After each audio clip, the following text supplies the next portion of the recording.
नमस्कार, मी प्राध्यापक खिलारी SP, रयत शिक्षण संस्थेचे RBNB कॉलेज रामपूर, इतिहास विभाग.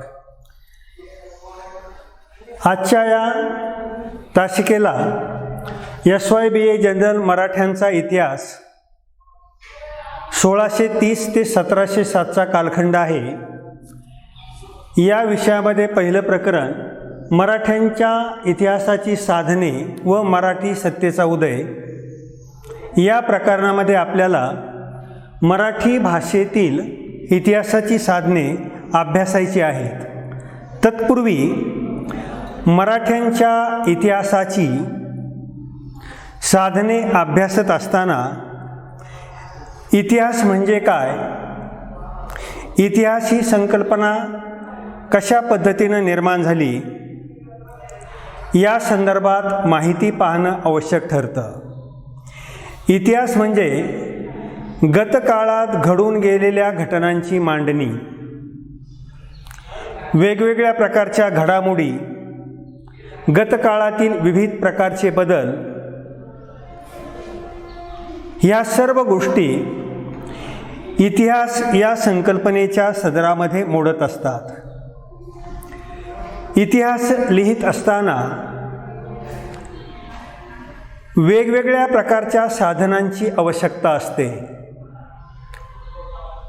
ही साधने इतिहास हा वस्तुनिष्ठ दृष्टिकोनातून मांडण्यासाठी उपयोगी ठरतात. म्हणूनच या संदर्भात अनेक विचारवंत म्हणतात की नो डॉक्युमेंट नो हिस्ट्री, म्हणजे वस्तुनिष्ठ पुरावा नसेल तर इतिहासाला अर्थ नसतो. इतिहास हा फक्त एक साहित्य किंवा गप्पा गोष्टींचा विषय होऊ शकतो. त्यामुळं मराठ्यांच्या इतिहासाचा अभ्यास करत असताना आपल्याला बखरी, शकावल्या, मेस्तके, आज्ञापत्रे आणि पोवाडे या घटकांचा आपल्याला अभ्यास करावायचा आहे. मराठ्यांच्या इतिहासाच्या दृष्टिकोनातून तत्कालीन किंवा छत्रपती शिवाजी महाराजांच्या मृत्यूनंतर काही महिन्यांनी, काही वर्षांनी लिहिलेल्या बखरी ह्या अत्यंत महत्त्वाच्या ठरतात. इतिहासाच्या दृष्टिकोनातून साधनांची विभागणी करत असताना प्राथमिक साधनं आणि दुय्यम साधनं असं विभाजन केलं जातं.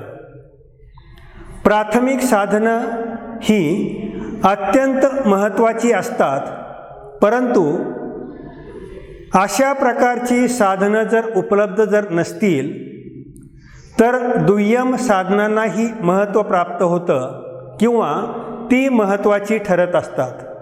मराठ्यांच्या इतिहासाच्या साधनांच्या दृष्टिकोनातून बखर हे साधन आपल्याला अभ्यासायचं आहे. बखर म्हणजे वृत्त. या शब्दाचा अपभ्रंश होऊन बखर हा शब्द नंतरच्या काळामध्ये रूढ झालेला असावा.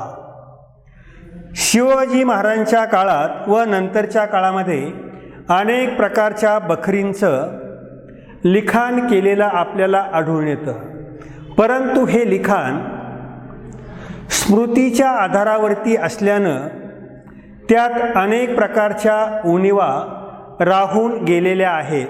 त्यामुळं मराठ्यांच्या इतिहासाच्या साधनाच्या दृष्टिकोनातून बखर हे साधन दुय्यम दर्जाचं संबोधलं जातं. या संदर्भात आपल्याला पहिली बखर पाहिजे आहे, सभासद बखर. कृष्णाजी अनंत सभासद याने 1697 छत्रपती राजाराम महाराज यांच्या आज्ञेवरून ही बखर लिहिली गेली.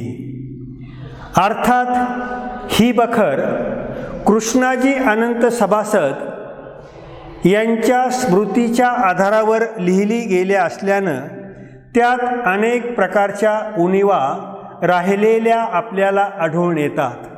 उदाहरणार्थ शिवकाळातील घटनाक्रम अनेक ठिकाणी चुकीचा दर्शविला जातो, परंतु इतर बखरींच्या बाणाने कृष्णाजी अनंत हा सभासद हा छत्रपती शिवाजी महाराजांचा समकालीन असल्याने, याशिवाय छत्रपती संभाजीराजे, छत्रपती राजाराम महाराज यांच्या कालावधीत असल्याकारणाने, याशिवाय या तीनही भोसले वंशजांच्या जीवनातील राजकीय घडामोडी त्याने जवळून पाहिलेल्या असल्याने या बखरीला अत्यंत महत्त्वाचं स्थान दिलेलं आपल्याला दिसून येतं. या बखरीमध्ये मालोजी, विठोजी, शहाजीराजे यांचं कार्य त्याचा उल्लेख केलेला आढळून येतो. याशिवाय छत्रपती शिवाजी महाराज यांच्या जन्मापासून तर मृत्यूपर्यंतचा संपूर्ण इतिहास, राजकीय घडामोडी याचा इतिवृत्तांत या बखरीमध्ये सविस्तर दिलेला आढळून येतो.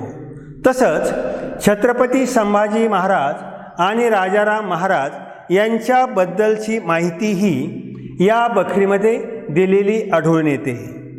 राजकीय इतिहासाच्या दृष्टिकोनातून सभासद बखर ही अतिशय महत्त्वाची ठरलेली आढळून येते. समकालीन लेखक असल्याकारणानं ही बखर विश्वसनीय वाटते. त्यानंतर दुसरी बखर 91 कलमी बखर. या बखरीमध्ये 91 कलम असल्यानं या बखरीला 91 कलमी बखर असे म्हटले जाते. याशिवाय 96 कलमी बखर म्हणूनही या बखरीचा उल्लेख प्रामुख्याने असलेला आढळून येतो. मालोजी राजे ते छत्रपती शिवाजी महाराज इथपर्यंतच्या राजकीय घडामोडींचा उल्लेख या बखरीमध्ये केलेला आपल्याला आढळून येतो. या व्यतिरिक्त छत्रपती शिवाजी महाराजांचा सावत्र भाऊ व्यंकोजी आणि कर्नाटकमधील राजकीय परिस्थितीची माहिती 91 कलमी बखरीमध्ये दिलेली आढळून येते. त्यानंतर तिसरी बखर चिटणीस बखर. मल्हार रामराव चिटणीस यांनी ही बखर लिहिली. या बखरीमध्ये शिवाजी महाराजांचे सप्त प्रकरणात्मक चरित्र ही चिटणीस बखर या नावाने ओळखली जाते. मल्हारराव रामरावने छत्रपती संभाजी आणि छत्रपती राजाराम यांच्या संदर्भात 2 बखरी लिहिल्यात. या दोन्ही बखरी मल्हारराव रामराव चिटणीस यांनी लिहिलेल्या असून मल्हारराव चिटणीस हे छत्रपती राजाराम महाराजांना अनुकूल होते. त्यामुळं साहजिकच छत्रपती संभाजी राजांच्या बखरीमधील माहिती देत असताना या बखरीमध्ये संभाजी राजांचं विकृत चरित्र त्यांनी रेखाटलेलं आहे. असं असलं तरी मल्हारराव यांनी मराठ्यांच्या इतिहासाच्या संदर्भात लिहिलेली ही बखर मराठ्यांच्या इतिहासाच्या दृष्टिकोनातून अतिशय महत्त्वाची ठरते. त्यानंतर चौथी बखर चित्रगुप्ताची बखर. राजारामाचा पुत्र संभाजी यांच्या पदरी 40 वर्ष चिटणीस असलेल्या या गृहस्थाने ही बखर लिहिली असा इतिहासकारांचा अंदाज आहे. या बखरीच्या लेखनकर्त्याचे नाव गुप्त नसून चित्रे असावे असे अनेक इतिहासकारांचे नाव आहे. छत्रपती शिवाजी महाराजांच्या काळातील अफजल खान भेट, शाहिस्त खानवरील छापा, सिंहगडचा वेढा अशा विविध प्रकारच्या घटनांचा उल्लेख चित्रगुप्ताने आपल्या बखरीमध्ये केलेला आहे. म्हणून मराठ्यांच्या इतिहासाचा अभ्यास करत असताना इतर बखरीप्रमाणेच चित्रगुप्ताची बखर ही उपयुक्त ठरते. त्यानंतर शिव दिग्विजयी बखर इसवी सन 1818 या बखरीचं लिखाण झालेलं आढळून येते. खंडो बल्लाळ या गृहस्थाने ही बखर लिहिली, परंतु या संदर्भातील उल्लेख इतिहासकारांना चुकीचा वाटतो. या बखरीमध्ये छत्रपती शिवाजी महाराजांच्या जीवनातील अनेक घटनांचा क्रमशः उल्लेख केलेला आढळून येतो. अर्थात ही बखर तत्कालीन वेगवेगळ्या प्रकारची कागदपत्रे, जुन्या काळातील दाखले, जुने ग्रंथ आणि बारानिशी या विविध प्रकारच्या कागदपत्रांचा उपयोग करून ही बखर लिहिली गेली. यामध्ये छत्रपती शिवाजी महाराजांच्या जीवनातील अनेक महत्त्वपूर्ण अशा घटनांचा उल्लेख असून सोयराबाईने राजाराम महाराजांना राजपद कसे मिळावे यासाठी कशा प्रकारे राजकारण केले याची इत्थंभूत माहिती शिव दिग्विजयी बखरीमध्ये आपणास पाहायला मिळते. त्यानंतर पुढची बखर शेडगावकर बखर. या बखरीचा लेखनकर्ता हा अज्ञात आहे. या संदर्भामध्ये फारशी माहिती नाही, परंतु या बखरीमध्ये 1664 पासून ते छत्रपती शिवाजी महाराजांच्या कर्नाटक मोहिमेपर्यंतचा संपूर्ण इतिहास शेडगावकर बखरमध्ये दिलेला आपल्याला आढळून येतो. मराठ्यांच्या इतिहासाचा अभ्यास करत असताना प्रामुख्याने छत्रपती शिवाजी महाराजांनी कर्नाटक मोहीम याचा अभ्यास करत असताना शेडगावकर बखरीचा अभ्यास किंवा शेडगावकर बखर ही इतिहास संशोधकांना उपयुक्त ठरू शकते. त्यानंतर मोरे बखर. ही बखर देखील छत्रपती शिवाजी महाराजांच्या विरोधी गटातील लेखकाने लिहिली आहे. आपल्याला सर्वश्रुत आहे की छत्रपती शिवाजी महाराजांनी स्वराज्य निर्मितीच्या सुरुवातीच्या काळात जावळीचा प्रदेश जिंकून घेतला. जावळीच्या मोऱ्यांना समजविण्याचा प्रयत्न केला, परंतु महत्त्वाकांक्षी आणि मतबगार असलेल्या जावळीच्या मोऱ्यांनी छत्रपती शिवाजी महाराजांना धुडकावून लावलं. त्यामुळं छत्रपती शिवाजी महाराजांनी विविध प्रकारच्या काव्यांचा उपयोग करून जावळी हस्तगत केली. तर या संदर्भामध्ये जावळीच्या वंशजांनी शिवाजी महाराजांच्या संदर्भात ही बखर लिहिली. तसंच या बखरीमध्ये जावळी घराण्याच्या वंशजांचा संपूर्ण इतिहास लिहिला गेला आहे.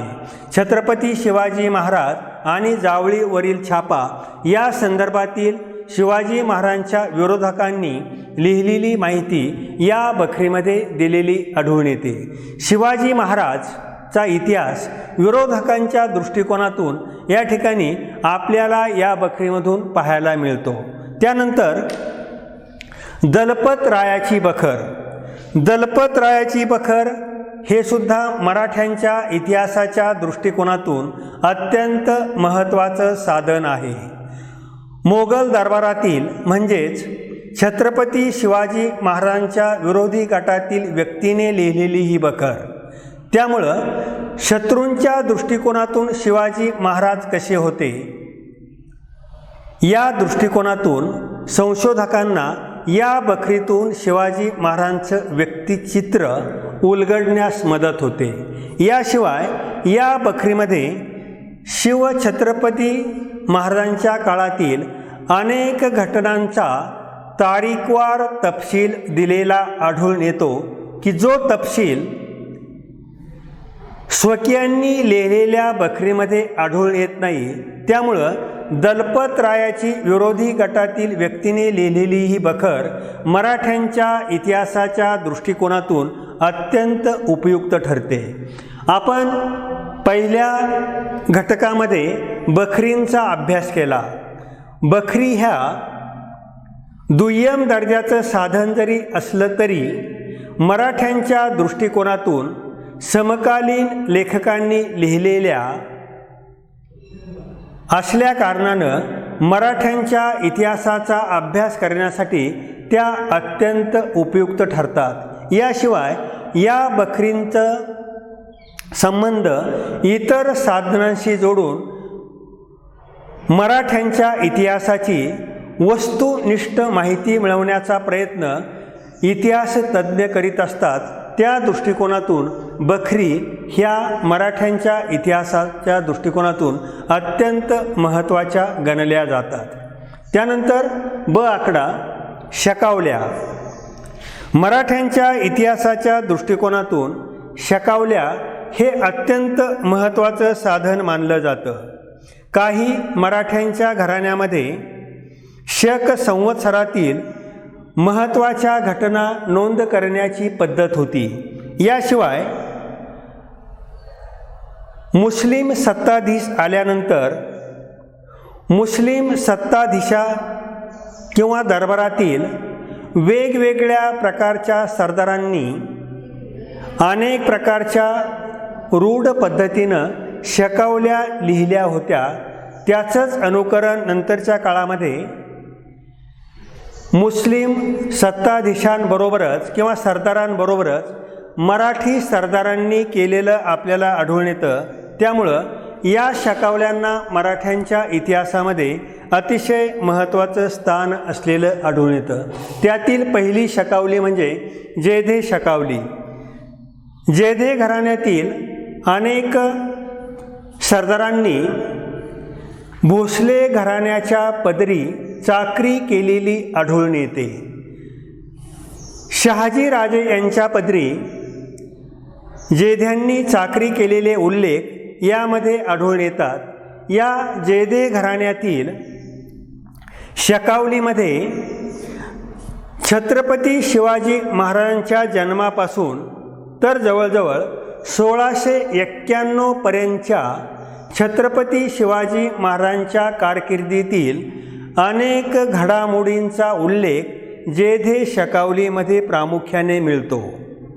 लोकमान्य टिळकांनी जेधे दप्तरामध्ये या शकावलीचा शोध घेतला आणि त्यातूनच आपल्याला छत्रपती शिवाजी महाराजांची जन्मतिथी शके 1551 फाल्गुन वद्य त्रयोदशी शुक्ल संवत्सर म्हणजेच 19 फेब्रुवारी 1930 ही जन्मतिथी आपल्याला वस्तुनिष्ठ स्वरूपामध्ये मिळाली. याशिवाय या शकावलीमध्ये छत्रपती संभाजीराजे, छत्रपती राजाराम महाराज यांच्या कारकिर्दीतील अनेक घटनांचा उल्लेख आणि तशा प्रकारच्या तपशीलवार नोंदी या जेधे शकावलीमध्ये आपल्याला पाहावयास मिळतात. शकावली ही तत्कालीन स्वरूपाची असल्याकारणानं ही इतिहासाच्या दृष्टिकोनातून प्राथमिक साधनामध्ये मोडू शकते. दुसरी शकावली शिवपूर देशपांडे शकावली. ही शकावली देखील इतिहासाच्या दृष्टिकोनातून अतिशय महत्त्वाची मानली जाते. 1648 ते 1681 या काळातील मराठ्यांच्या इतिहासातील अनेक प्रकारच्या महत्त्वाच्या नोंदी या शकावलीमध्ये आपल्याला पाहावयास मिळतात. अनेक विश्वसनीय नोंदी या शकावलीमध्ये इतिहासकारांच्या दृष्टिकोनातून महत्त्वाच्या ठरतात. त्यामुळं शिवपूर देशपांडे या शकावलीमध्ये साधारणपणे मराठ्यांच्या इतिहासाच्या दृष्टिकोनातून उपयुक्त असलेली माहिती इतिहासकारांना मिळू शकते आणि त्यातूनच छत्रपती शिवाजी महाराजांचा इतिहास आपण रेखाटू शकतो. त्यानंतर शिवापूर शकावली. शिवापूर शकावलीसुद्धा शिवपूर देशपांडे शकावलीप्रमाणेच अत्यंत महत्त्वाची आहे. जेधे शकावली व इतर शकावलीमध्ये नसणाऱ्या नोंदी या शकावलीमध्ये आपल्याला पाहावयास मिळतात. परिणामी मराठ्यांच्या इतिहासाच्या दृष्टिकोनातून शिवापूर शकावली ही अतिशय महत्त्वाची मानली जाते. याशिवाय शकावल्यांमध्ये शहाजीकालीन शकावली राज्याभिषेक शकावली, शिवनिधन शकावली, दास पंचायत शकावली, गदाधर प्रल्हाद शकावली अशा अनेक प्रकारच्या शकावल्यांचा उल्लेख मराठ्यांच्या इतिहासामध्ये येतो आणि या शकावल्या मराठ्यांच्या इतिहासाचं संशोधन करण्यासाठी उपयुक्त ठरू शकतात। यानंतर तिसरा घटक क मेस्तके। मेस्तके म्हणजे इतिहास काळातील जमा खर्चाचे महत्त्व सांगणारे आणि जमा खर्चाची पद्धती विशद करणारं साधन म्हणजे मेस्तके। यादव काळामध्ये मेस्तके लिहिण्याची पद्धत अस्तित्वात आली असावी, परंतु प्रत्यक्षात मेस्तकांची रचना 17व्या शतकामध्ये शेवटी आणि 18व्या शतकाच्या सुरुवातीला खऱ्या अर्थाने सुरू झालेली आपल्याला आढळून येतं। असं असलं तरी मराठेशाहीतील कर पद्धती, जमा खर्च, पेशवे काळातील कर पद्धती, जमा खर्च याची संपूर्ण माहिती या मेस्तकेमधून आपल्याला मिळू शकते। याशिवाय छत्रपती शिवाजी महाराजांच्या काळातील आर्थिक व्यवहार पद्धती अभ्यासण्यासाठी मेस्तकेचा उपयोग होऊ शकतो। मराठ्यांच्या इतिहासाचा आर्थिक अभ्यास करताना मेस्तके हे अतिशय विश्वसनीय साधन प्रामुख्याने मानलं जातं। त्यानंतर पुढचा घटक आज्ञापत्र। मराठ्यांच्या इतिहासाचा अभ्यास करताना आज्ञापत्र हे अतिशय महत्त्वाचं मानलं जातं। 1716च्या सुमारास रामचंद्र अमात्य यांनी आज्ञापत्राची रचना केली। आज्ञापत्र हा राजनीतिविषयक असा ग्रंथ लिहिला गेला। या ग्रंथामध्ये छत्रपती शिवाजी महाराजांची राजनीती, त्यांची राज्यव्यवस्था समजून घेण्यासाठी आज्ञापत्राचा उपयोग होऊ शकतो। रामचंद्र अमात्य यांनी छत्रपती शिवाजी महाराजांच्या भावी पिढीसाठी छत्रपती शिवाजी महाराजांची आदर्शवत प्रशासकीय यंत्रणा आणि राजनीती कशी होती तिचा आदर्श घालून देण्याचा प्रयत्न या लिखाणामधून केलेला आपल्याला आढळून येतो।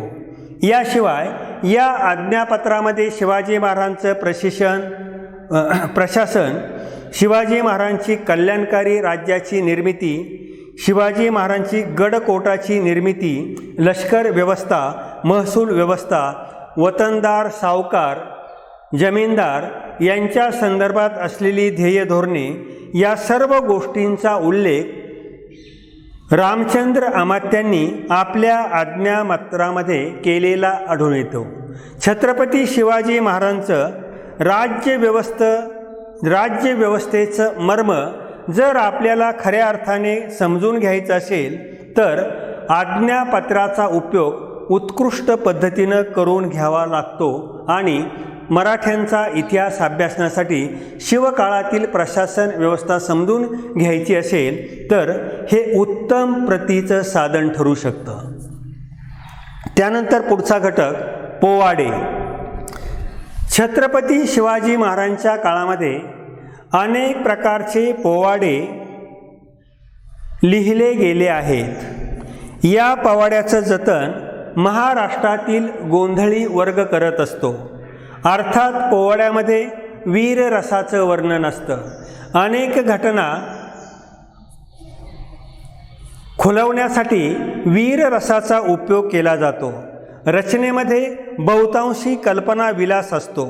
असं जरी असलं तरी देखील घटना ह्या वस्तुस्थितीला धरून असतात। त्यामुळं पोवाडे ही काव्यरचना फारशी विश्वसनीय नसली तरी घटनेच्या दृष्टिकोनातून पोवाड्यांना सुद्धा मराठ्यांच्या इतिहासामध्ये महत्त्वाचं स्थान दिलं जातं। यामध्ये छत्रपती शिवाजी महाराज व अफजलखान भेट, त्यानंतर यमाजी बाजीचा पासलकराचा पोवाडा, तुळशीदासाचा सिंहगडचा पोवाडा अशा प्रकारची पोवाड्यांची उदाहरणे आपल्याला देता येतील। याशिवाय अनेक प्रकारचे काव्यमय पोवाडे देखील या ठिकाणी मराठ्यांच्या इतिहासाच्या दृष्टिकोनातून उपयुक्त ठरू शकतात। अशा रीतीनं मराठ्यांच्या इतिहासाचा अभ्यास करत असताना संशोधकाला मराठी भाषेतील वेगवेगळ्या प्रकारच्या बखरी, विविध प्रकारच्या शकवल्या, मराठ्यांचा आर्थिक इतिहास अभ्यासत असताना त्या काळातील मेस्तके, छत्रपती शिवाजी महाराजांची राजनीती, त्यांचं प्रशासन आणि विविध प्रकारची रणनीती अभ्यासताना आज्ञापत्राचा उपयुक्त असा वापर होऊ शकतो। याशिवाय पोवाडे हे इतिहासाच्या दृष्टिकोनातून फारसे उपयुक्त नसले तरी घटनांची खातरजमा करण्यासाठी या पोवाड्यांचाही मराठ्यांचा इतिहास लिहिताना उपयोग होऊ शकतो। अशा रीतीनं मराठ्यांच्या इतिहासाचा अभ्यास करताना सर्वसाधारणपणे ह्या प्रकारच्या घटनांचा उपयोग होऊ शकतो।